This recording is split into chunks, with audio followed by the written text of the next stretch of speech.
guys. Next we are going to start single phase induction motor, right? So practically நம்ம check பண்ணி பார்த்தோம் அப்படினா நீங்க வீட்ல இருக்கும்போது நம்ம வீட்ல இருக்க எல்லா டிவைसेसமே வந்து சிங்கிள் ஃபேஸ் தான், right? நம்ம ரெஃப்ரிஜரேட்டர், fan, நம்ம யூஸ் பண்ற compressor, blower, whatever it is, right? Why single phase induction motor is more popular than three phase induction motor?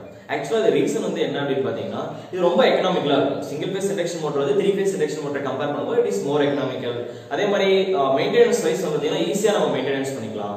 Third thing, ஏதாச்சும் ப்ராப்ளம் வந்தது சிங்கிள் ஃபேஸ் இண்டக்ஷன் மோட்டார்ல ரிப்பேர் பண்றது வந்து ஈஸியா பண்ணிக்கலாம். There are few more reasons, right? Why we are going with single phase induction motor? Let us see. Single phase induction motorல இன்னொரு problem நம்ம எல்லா இடத்துலயுமே அடிக்கடி படிச்சிருப்போம். அது என்ன அப்படினா single phase induction motor is not self starting. Single phase induction motor வந்து அதுவே ஸ்டார்ட் ஆயிடுது அப்படிங்கறது அடிக்கடி நம்ம கேள்விப்பட்டுட்டே இருந்திருப்போம், right? Why? What is reason? அப்படினா three phase induction motorோட ஸ்டார்டிங்லயே இன்ட்ரோடக்ஷன்லயே நான் வந்து கிளியரா எக்ஸ்பிளைன் பண்ணிருந்தேன். Why our single phase induction motor is not self starting, right? First of all, let us see the basic construction of the single phase induction motor. So single phase induction motor வந்து நம்ம design wise பார்த்தோம் அப்படினா இதுலயும் ரெண்டு பேர் இருப்பாங்க. One is stator and another one is rotor, right? The stator அப்படிங்கிறது வந்து here we have only one phase. That is we are discussing about single phase. Single phase அப்படினா on the stator side we are going to keep only one phase, right?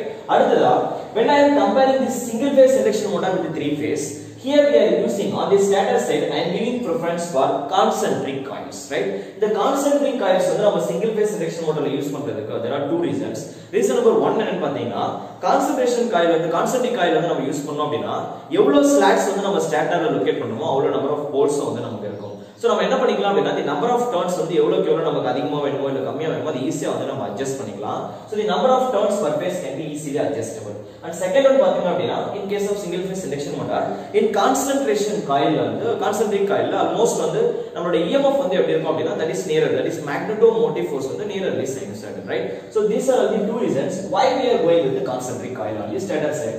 Rest of remaining construction எல்லாமே நம்ம three phase ல எப்படி design பண்ணுவோமோ அதே மாதிரி இங்கே நம்ம டிசைன் பண்ணிக்கலாம். அடுத்ததா in three phase induction motor visa there are two type of classification, right? On the rotor ஓட பேசிக்ஸ் வச்சு நம்ம என்ன பண்ணுவோம் அப்படினா ரெண்டு டைப் பார்த்தோம் இல்லையா? One is slip ring induction motor and second one is constant, that is squirrel cage induction motor.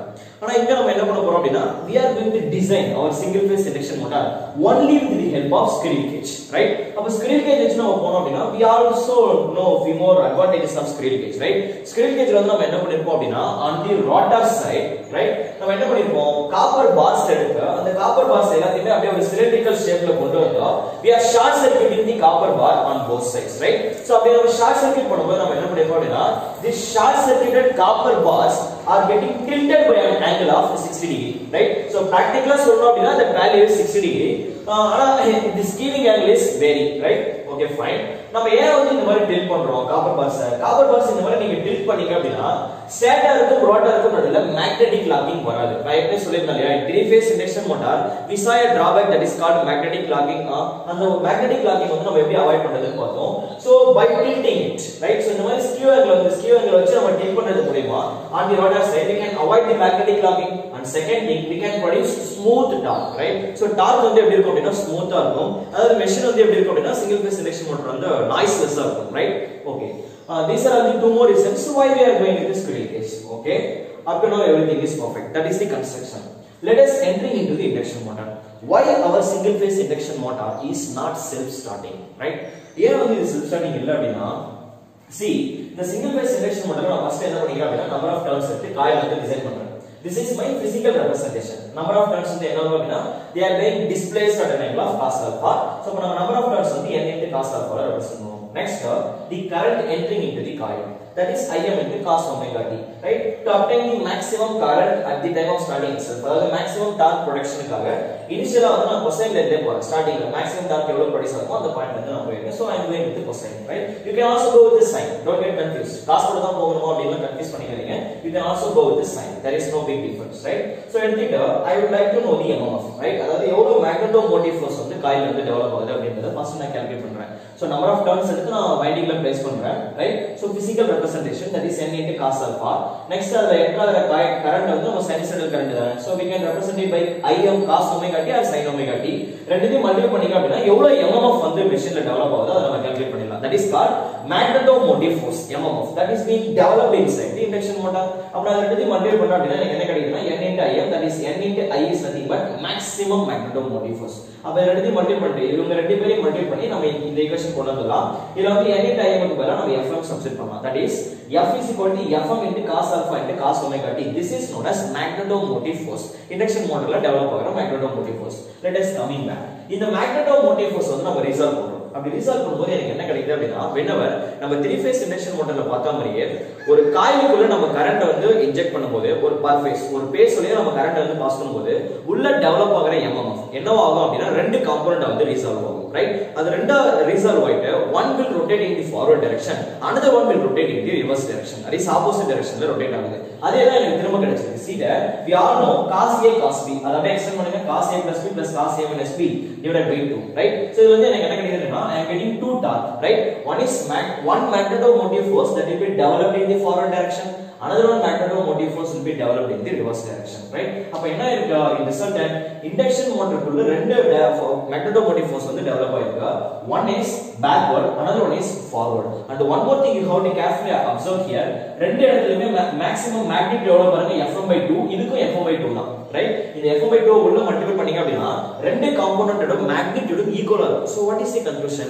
இப்ப ரெண்டு பேர் இருக்காங்க அவங்க ஈக்குவல் பொட்டன்ஷியல்ல ஆப்போசிட்ல டிராவல் பண்ணா in resultant they are getting cancelled each other in resultant there is no magnetomotive force inside the induction motor or we can say the net production of torque is going to be zero that's all that's why our single phase induction motor is not self starting so simple சொல்லணும் அப்படினா நீங்க supply கொடுக்குறீங்க induction motorக்கு நீங்க supply கொடுத்த உடனே உள்ள அந்த supply வந்து ரெண்டு magnetomotive force டெவலப் பண்ணும் அப்படி இல்ல ரெண்டு டார்க் டெவலப் பண்ணும் ஒரு டார்க் வந்து clockwise இன்னொரு டார்க் வந்து counter clockwise-ல ஈக்குவல் magnitude-ல ரொட்டேட் ஆகறதால அவங்க ரெண்டு பேருமே கேன்சல் பண்ணிட்டு in resultant there is no torque production to rotate the rotor that's all so that's why single phase induction motor is not self starting right so அதே மாதிரி இந்த டைம்ல induction motorக்குள்ள என்ன ஆகும் அப்படினா see now இந்த டார்க் வந்து நம்ம எப்படி ஓவர்கம் பண்றது டார்க் எப்படி ப்ரொடக்ஷன் பண்றது அப்படிங்கறத பின்னாடி பார்க்கலாம் first of all during this case அதாவது இந்த forward rotation backward rotation வந்து கிரியேட் ஆகும்போது we are facing two type of slips right நம்ம ஏற்கனவே பார்த்தோம் இல்லையா இந்த ஸ்லிப் வந்து நம்ம என்ன சொல்லுவோம் அப்படினா see ஸ்லிப்புக்கு ஜெனரல் ஃபார்முலா நம்ம என்ன பார்த்தோம் ns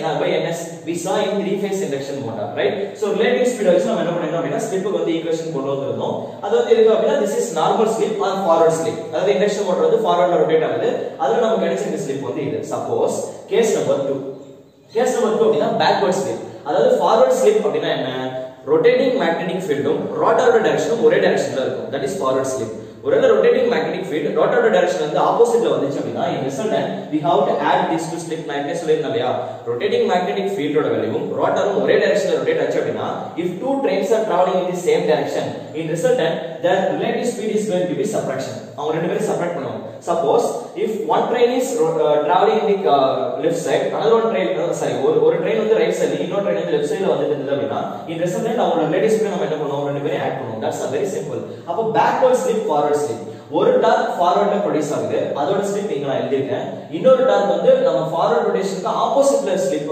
இன்னொரு டார்க் வந்து ஆப்போசிட்ல ரொட்டேட் ஆகுதுல அது வந்து நான் பிளஸ்ல எழுதிருக்கேன் right so there are two torque right it will be responsible for two different slip that's all அப்ப பேக்வர்ட் ஸ்லிப் நம்ம எப்படி எழுதுவோம் இதுக்கு ஆப்போசிட் ns nr/ns இது அப்படியே ரெடியூஸ் பண்ணீங்க 1 nr/ns இப்போ nr/ns க்கு பதிலா நான் என்ன சொல்லலாம் அப்படினா see இந்த ஈக்குவேஷன் ஃபர்ஸ்ட் ரெடியூஸ் பண்ணுங்க ns nr/ns இதுல ns வந்து 1 nr/ns எழுதிக்கலாம் இதுல இருந்து nr/ns can be written as 1 sf இதுல இருந்து அப்படியே இங்க சப்ஸ்டிட்யூட் பண்ணுங்க ஆல்ரெடி we have 1 இதோட 1 sf சப்ஸ்டிட்யூட் பண்ணீங்கன்னா 2 sf அப்படினு வந்துருது right so from this I understood in my single phase induction motor first of all I am getting two different slip why one is responsible for forward torque another one will be responsible for backward torque right and I understood one more thing see இத நீங்க கேர்ஃபுல்லா observe பண்ணீங்க அப்படினா induction machine வந்து இப்போ forward slip இருக்கு இல்லையா இதோட வேல்யூ வந்து usually lies between 0 and 1 it is very very less ஆனா the backward slip ஓட வேல்யூ இது கூட கம்பேர் பண்ணி பாருங்க 2 sf sf அப்படிங்கிறது 0.1 0.2 0.3 0.4 like that right அப்ப 2 அப்படினா இதோட வேல்யூ எப்படி இருக்கும் backward slip is very very very very higher than the value of forward slip right I hope you all understand why our single phase induction motor is not self starting very simple process current apply பண்றோம் ரெண்டு dark ஆப்போசிட்ல develop ஆயிட்டு cancel ஆயிடுது அதனால machine start ஆகல அவ்வளவுதான் right இத நம்ம எப்படி ரிசால்வ் பண்றது அப்படிங்கறத பின்னாடி பார்க்கலாம் now we have to இந்த சர்க்யூட் வந்து நம்ம என்ன பண்ணோம் அப்படினா ரீட்ரா பண்ணி இதோட ஈக்குவலன்ட் சர்க்யூட்டை கொண்டு வந்து இதுக்குள்ள வந்து வேற என்னென்ன பாராமீட்டர்ஸ்லாம் எக்ஸிஸ்ட் ஆயிருக்கு அப்படிங்கறத மட்டும் செக் பண்ணலாம் and then we will remodify this circuit to start the single phase induction motor right வேற ஏதாவது டவுட்ஸ் இருந்தா அப்படினா you can ask in the comment section so thanks for watching our videos thank you all